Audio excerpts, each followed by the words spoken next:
પહેલા આરએમએસ મૂલ્ય એટલે શું?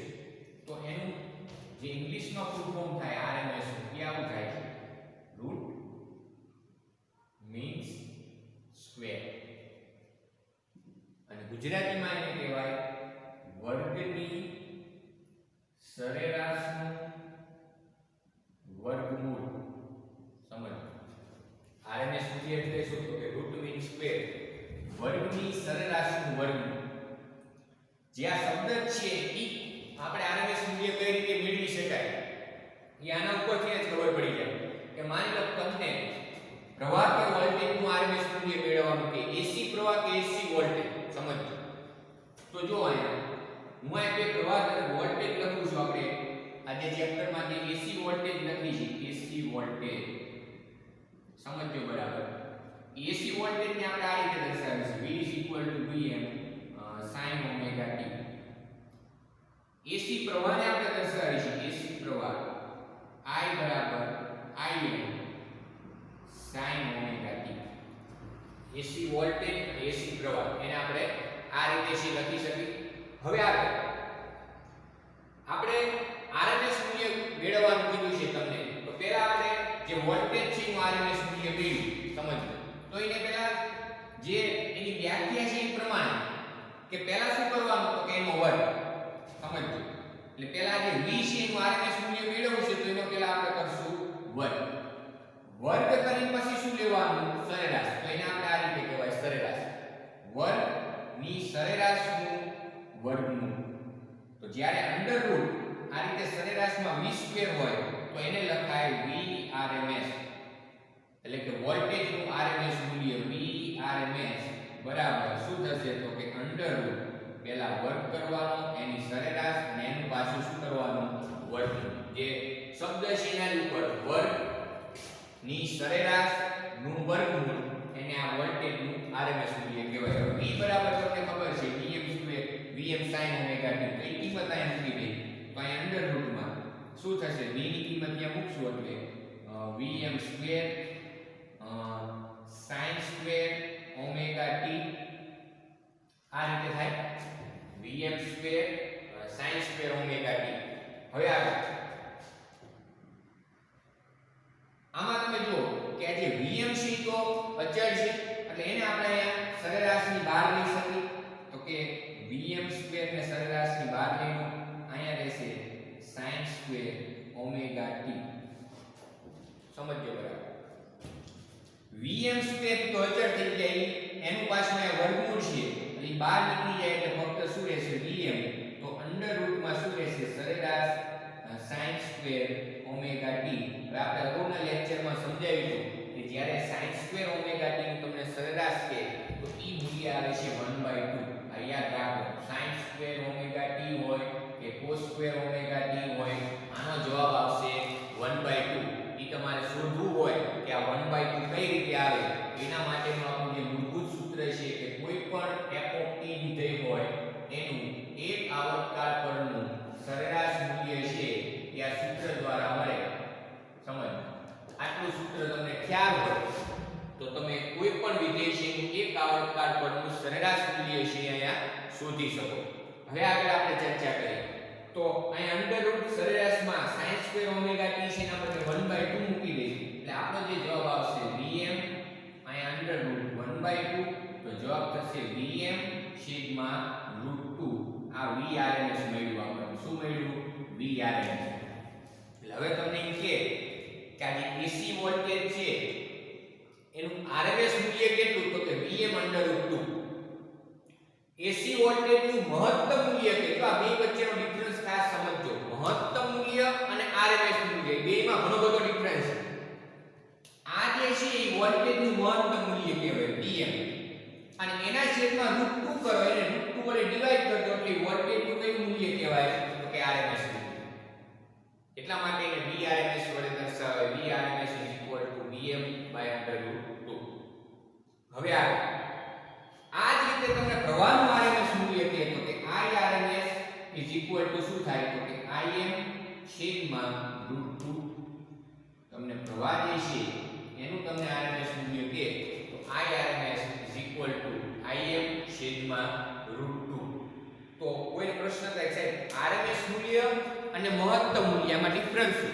અને એની જરૂર ક્યાં પડે? તો જો RMS મૂલ્ય છે એની જરૂર ત્યારે જ પડે કે જ્યારે કોઈ વિધેય છે એ સમય સાથે બદલાતું હોય. જેમ કે વોલ્ટેજ અને પ્રવાહો જે છે એસી પ્રવાહ અને એસી વોલ્ટેજ છે. એસી પ્રવાહ અને એસી વોલ્ટેજ શા માટે કહેવામાં આવે છે? કારણ કે એનું મૂલ્ય સમય સાથે છે એ સતત બદલાય છે. જે મૂલ્ય છે એ સમય અનુસાર એ મૂલ્ય છે સતત બદલાય છે, માટે એને એસી વોલ્ટેજ કે એસી પ્રવાહ તરીકે ઓળખવામાં આવે છે. ખ્યાલ આવે છે? તો RMS મૂલ્યની જરૂર ત્યારે જ પડે કે જ્યારે તમારે આ રીતે કોઈ વિધેય સમય સાથે સતત બદલાતું હોય, સમજજો, અને તમારે એના માટે RMS મૂલ્ય મેળવવાનું કે જેમ કે વોલ્ટેજનો આપણે જો અહીંયા ગ્રાફ દોરવામાં આવે તો વોલ્ટેજનો આલેખ આવો થાય છે. આપણે બહુ દોરેલો છે.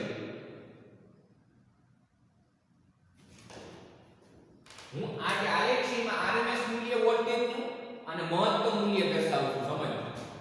તો આ જે છે ને વોલ્ટેજનું મહત્તમ મૂલ્ય છે Vm. આ વોલ્ટેજનું કયું મૂલ્ય? મહત્તમ મૂલ્ય. હવે કોઈ પ્રશ્ન થાય સાહેબ RMS મૂલ્ય એટલે શું? તો કે જો આ સૂત્ર છે આપણને Vrms Vm/2 બરાબર 1/√2 એટલે જવાબ આવશે 0.707 Vm. આ તમે કેલ્ક્યુલેશન કરશો 1/√2 તો એનો આન્સર આટલો આવશે. એનો મતલબ એવો થાય કે Vrms બરાબર શું? તો કે Vm ના 70%. આવું કહી શકાય કે વોલ્ટેજનું RMS મૂલ્ય એ મહત્તમ વોલ્ટેજના 70% જેટલું મૂલ્ય કહેવાય છે. એટલા માટે જ્યારે તમારે જે વોલ્ટેજ સમય સાથે સતત બદલાતો હોય ઇન્સ્ટન્ટલી, તો ત્યારે તમારે એનું એક મેક્સિમમ મૂલ્ય લેવા માટે અથવા તો તમારા પાસે જે વોલ્ટમીટર હોય કે એમીટર હોય એમાં જે પ્રવાહનું માપન થશે એ પ્રવાહ હંમેશા RMS મૂલ્ય કે RMS વોલ્ટેજ માપશે.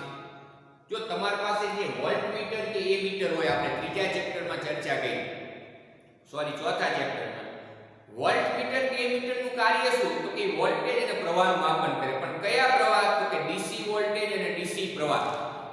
આ ખાસ ધ્યાન રાખજો. ચોથા ચેપ્ટરમાં જે આપણે વોલ્ટમીટર અને એમીટરની વાત કરેલી છે કે વોલ્ટમીટરનું કાર્ય શું? તો કે એ વોલ્ટેજ માપે, વોલ્ટેજનું ઈ માપન કરશે. પણ કયો વોલ્ટેજ? તો કે ડીસી વોલ્ટેજ. કયો વોલ્ટેજ? DC voltage. ખ્યાલ આવે છે કે? એના પછી જે એમીટર હોય, એમીટરનું કાર્ય શું? તો કે ઈ પ્રવાહનું માપન કરશે. શેનું? પ્રવાહ. અને કયો પ્રવાહ હોય? તો કે એસી પ્રવાહ. કયો પ્રવાહ? એસી પ્રવાહ. ખ્યાલ આવે છે કે? એટલે એસી પ્રવાહ જે છે એનું માપન કરશે. સમજજો. ડીસી પ્રવાહ જે છે એનું માપન કરશે અને આ ડીસી વોલ્ટેજનું માપન કરશે.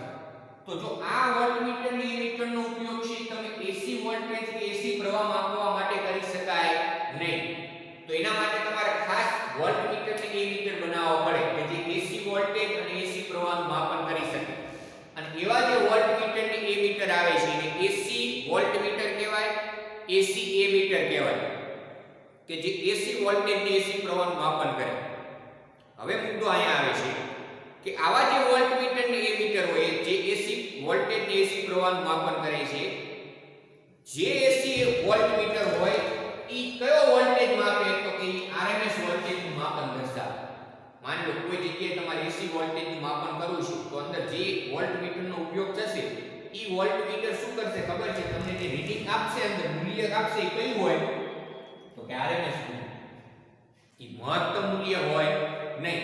માની લો કે ઈ વોલ્ટમીટરે તમને 100 વોલ્ટ દર્શાવે તો 100 વોલ્ટ વોલ્ટેજની જે RMS મૂલ્ય દર્શાવી દેવાનું. ખ્યાલ આવે છે ને? એનું મહત્તમ મૂલ્ય મેળવવું છે તો આને તમે √2 વડે મલ્ટીપ્લાય કરો એટલે તમને વોલ્ટેજનું મહત્તમ મૂલ્ય આપે. એટલે કે જે RMS મૂલ્ય છે અહીંયા સુધી હોય છે. આ જે છે એ વોલ્ટેજનું કયું મૂલ્ય થાય? તો કે RMS મૂલ્ય. અને આ કયું મૂલ્ય થશે? તો કે મહત્તમ મૂલ્ય. એ Vm અને આ થશે Vrms. ખ્યાલ આવે છે ને?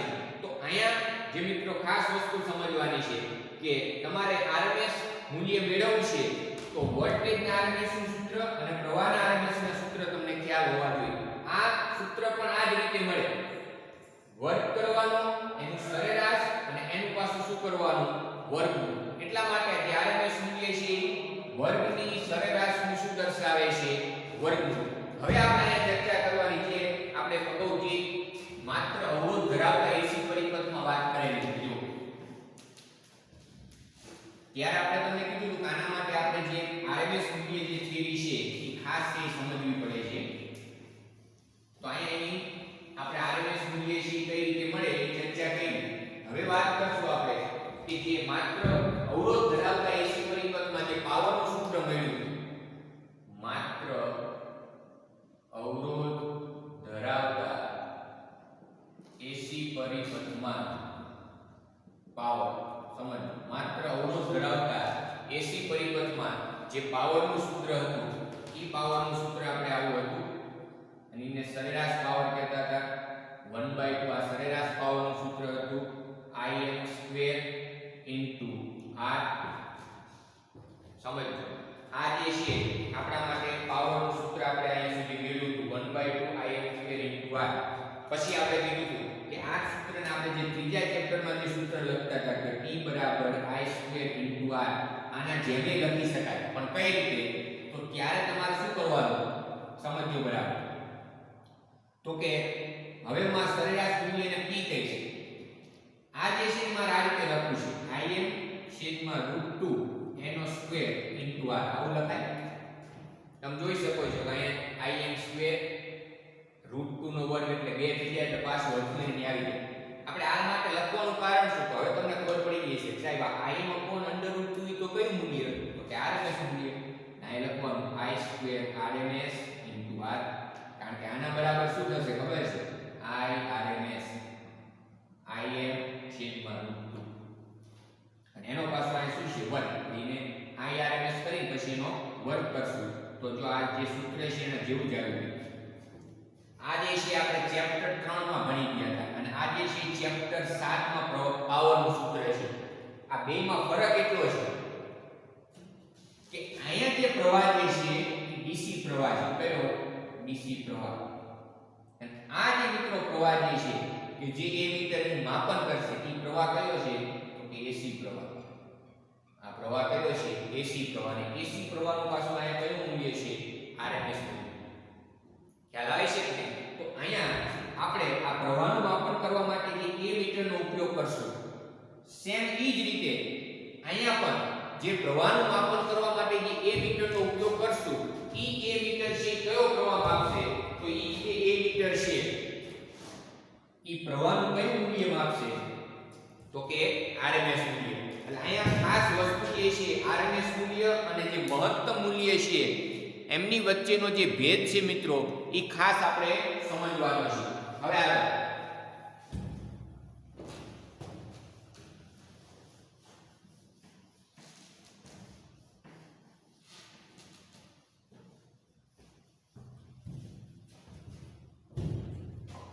એના પછીનો જે ટોપિક છે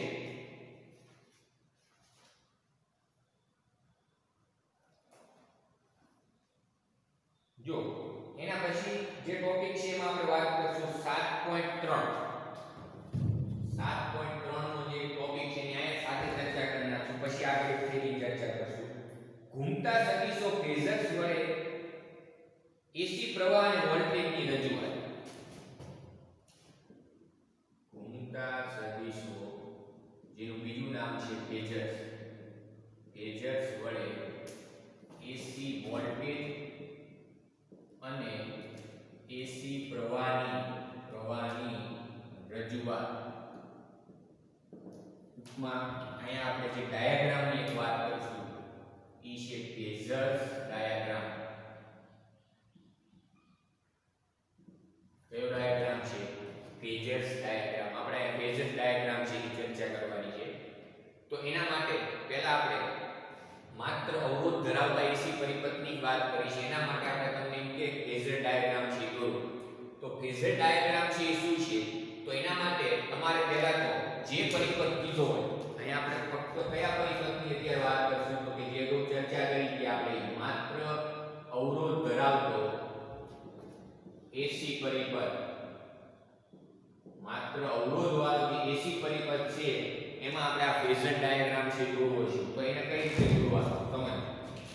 તો તો એના માટે પહેલા આપણે અગાઉ જ કહી દીધેલું છે કે અવરોધ ધરાવતા એસી પરિપથમાં જે પ્રવાહ અને વોલ્ટેજ છે બંને સમાન કડામાં છે અને વોલ્ટેજ અને પ્રવાહનો જે આલેખ છે એ તમારે ઓમેગા t વિરુદ્ધ દોરવાનું. પહેલા એના સૂત્ર લખી નાખો. v Vm sin omega t, I Im sin omega t. પહેલા હું જે છે એ વોલ્ટેજનો આલેખ દોરું છું. જો v વિરુદ્ધ ઓમેગા t એનો આલેખ તો આ રીતે થશે. જ્યાં આ વોલ્ટેજ છે એનું મહત્તમ મૂલ્ય જેને આપણે Vm કહીશું, નીચે તરફ જે છે નેગેટિવ છે માઈનસ Vm. આ 0 પાઈ અને અહીંયા થશે 2 પાઈ. હવે આમાં વોલ્ટેજ અને પ્રવાહ બંને સમાન કડામાં છે તો પછી આપણે પ્રવાહનો આલેખ દોરતા હતા. આ જે છે મિત્રો પ્રવાહનો આલેખ થશે, જેમાં આ પ્રવાહ જે છે એનું મહત્તમ મૂલ્ય એને શું કહેશું? Im. અને આ નીચે તરફ હશે જે પ્રવાહનું મૂલ્ય એ માઈનસ Im હશે. આ આલેખ ખબર પડી કે આ આલેખ છે શું દર્શાવે છે કે પ્રવાહ અને વોલ્ટેજના ઓમેગા t વિરુદ્ધના આલેખ, જેમાં આપણે કહી શકીએ કે પ્રવાહ અને વોલ્ટેજ બંને સમાન કડામાં છે. સમાન કડામાં એનો મતલબ જ્યારે બંને શૂન્ય છે ત્યારે એકી સાથે બંને શૂન્ય થાય. જ્યારે બંને મહત્તમ થાય, સમજો આ મહત્તમ થયા તો બંને એકી સાથે છે મહત્તમ થાય. એ જ રીતે નીચે તરફ ઋણ અર્ધચક્ર એમાં પણ એકી સાથે મહત્તમ મૂલ્ય ધારણ કરે છે. પાછા એકી સાથે શું થાય છે? શૂન્ય. તેમની વચ્ચે કોઈ કડા તફાવત થયો કહેવાય નહીં. હવે આને તમારે ફેઝર ડાયાગ્રામ દોરવો છે. તો ફેઝર ડાયાગ્રામ માટે તમે કોઈ પણ એક સમય છે લઈ લો કે ધારો કે t બરાબર t સમયે આપણે આ બેના ફેઝર ડાયાગ્રામ દોરવા છે. તો જો આ ઓમેગા ઇન્ટુ t છે માં t બરાબર એક t1 કિંમત મૂકીશ. માની લો કે અહીંયા મળે છે આ જે છે ઓમેગા t1. તો ત્યારે તમારે શું કરવાનું કે આ બાજુ x એક્સિસ અને y એક્સિસ છે ડ્રો કરી નાખવાનું. જેમાં ઉગમ બિંદુ હોય છે એમાં ઉગમ બિંદુ જે નામ છે આપી દો. તો આ x એક્સિસ અને y એક્સિસ સમજ. હવે શું કરવાનું કે ઓમેગા t1 માટે આપણે બેના ફેઝર દોરવા છે. તો ઓમેગા t1 ને દર્શાવી દીધા, એના ઉપર તરફ હજી લંબાઈ વાળે. એટલે હવે તમે જુઓ કે આ જે બ્લેક કલરનો જે આલેખ છે ત્યાંથી આપણે જે અહીંયા છેદે છે ઓમેગા t1 ત્યાંથી એક તૂટક છે રેખા દોરશું આ રીતે આમ લંબાઈ વાળે. સેમ જ રીતે આ ઓમેગા t1 ની જે રેખા દોરી વોલ્ટેજ ને જ્યાં છેદે છે એને આપણે તૂટક રેખા વડે દર્શાવીએ. એટલે કે આ રીતે. હવે આ જે O બિંદુ છે એમાંથી એક સદિશ દોરવાનું, કારણ કે ફેઝર એટલે શું? ઘૂમતો એક સદિશ છે. તો ઈ મે સદિશ છે એ દોર્યો આ રીતે. તો એ O થી આ જે બ્લુ કલરની જે લાઈન છે ઈ કોનો સદિશ કહેવાય? તો કે વોલ્ટેજ. તો કે આ વોલ્ટેજનો ફેઝર કહેવાય. ખબર પડે છે ને? હવે ઈ જ રીતે તમારે પ્રવાહનો ફેઝર દોરવો છે. તો કે આ જે પ્રવાહ જે છે જે ડોટેડ લાઈન છે એને બ્લેક કલર વડે દોરીશ. એટલે કે અહીંયા તો આ જે છે આપણા માટે પ્રવાહ જે છે એનો ફેઝર કહેવાય. તમે જુઓ કે આ બંનેના જે સદિશો છે એકબીજા ઉપર સંપાત થાય છે. આ ખૂણો કે તમને કે એંગલ કેટલો છે? તો કે ઓમેગા t1. કેટલો છે? Omega t1. તો અહીંયા તમે કહી શકો કે જે પ્રવાહ અને વોલ્ટેજના ફેઝર છે. જો આ જે છે આપણા માટે પ્રવાહ જે છે કે I Im sin omega t1 અને આ જે છે આપણા માટે વોલ્ટેજ છે V Vm sin omega t1. ત્યારે વોલ્ટેજ અને આ પ્રવાહ એનું મૂલ્ય છે અને આ ઉગમ બિંદુમાંથી આને કેન્દ્રમાં રાખી બેયના સદિશ દોરેલા છે. ખ્યાલ આવે છે ને? અને આને ઘૂમતા સદિશો એટલા માટે કહેવામાં આવે કે આ રીતે ઈકો અક્ષને અનુલક્ષીને રોટેટ થયા રાખે. પણ આ જે છે જે ડાયાગ્રામ છે મળ્યો આપણને એને કયો ડાયાગ્રામ કહેવાય? Phasor diagram. પણ કયા પરિપથ માટે? તો કે માત્ર અવરોધ ધરાવતા પરિપથ માટે જે ડાયાગ્રામ છે એને શું કહેશું આપણે? Phasor diagram. હવે અહીંયા વોલ્ટેજ અને પ્રવાહ એના બેયના ફેઝર એકબીજા ઉપર સંપાત થાય છે. ઈ શું નિર્દેશ કરે સમજજો. બે ફેઝર્સ એકબીજા ઉપર સંપાત થાય છે એટલે V અને I વચ્ચેનો જે ખૂણો બનશે 0 બનશે.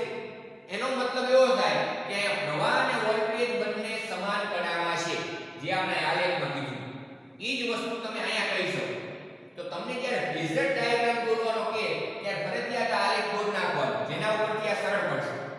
ખ્યાલ આવે છે કે અને ડાયરેક્ટ ખાલી આ ડાયાગ્રામ દોરવો હોય તોય ચાલે, પણ ત્યારે તમારે આલેખ છે યાદ રાખવો પડે. ખ્યાલ આવે છે કે તો હવે આપણે આગળ વાત કરશું એક ઉદાહરણ 7.1 જો.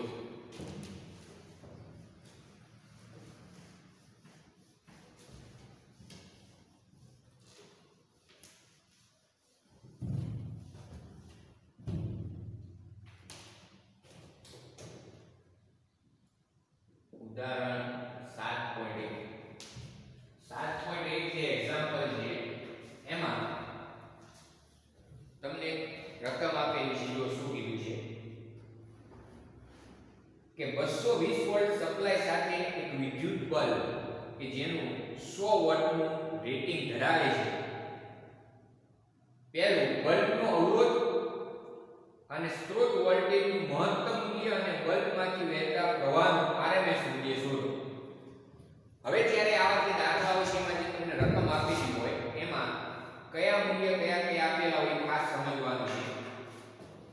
તો તમને એક બલ્બ છે નો પાવર આપી દીધો છે E બરાબર કેટલો છે તો કે 100 વોટ, અને E પાછું પાવરનું RMS મૂલ્ય કહેવાય. કયું મૂલ્ય કહેવાય?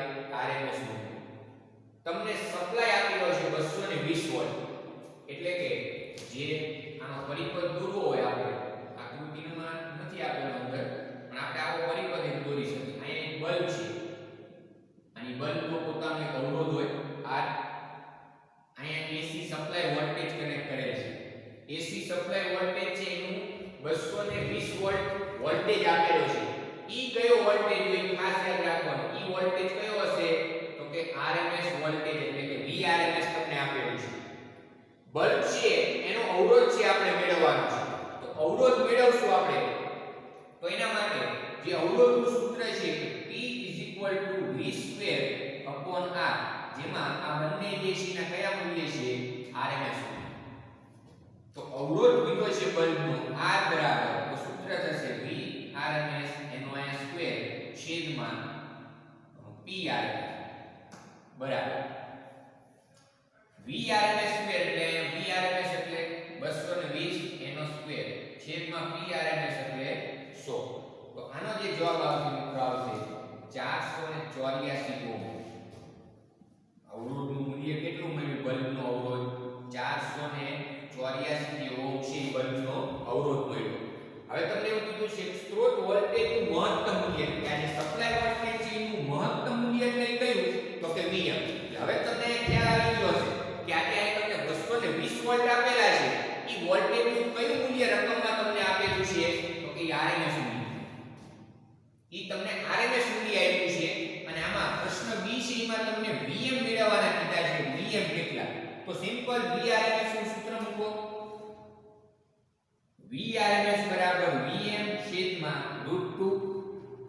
તો Vm √2 into VRMS બરાબર √2 into VRMS ની જે કિંમત છે આપણે મૂકવાની છે. તો VRMS ની કિંમત 220, એને √2 એટલે 1.41 વડે તમે ગુણાકાર કરશો એટલે એનું જે મહત્તમ મૂલ્ય છે એની કિંમત આવશે 311 વોટ. કેટલા આયા? 311 વોટ. અહીંયા જે સપ્લાય તમે જોડેલો છે AC સપ્લાય એ 311 વોલ્ટ છે એ મહત્તમ મૂલ્ય છે. RMS મૂલ્ય કેટલું તો કે 220 વોલ્ટ. એટલે કે RMS મૂલ્ય જે હોય વોલ્ટેજ કે પ્રવાહનું એ મહત્તમ વોલ્ટેજની ખૂબ જ નજીકનું મૂલ્ય કહેવાય. એનાથી નજીક તમે પહોંચી શકો નહીં.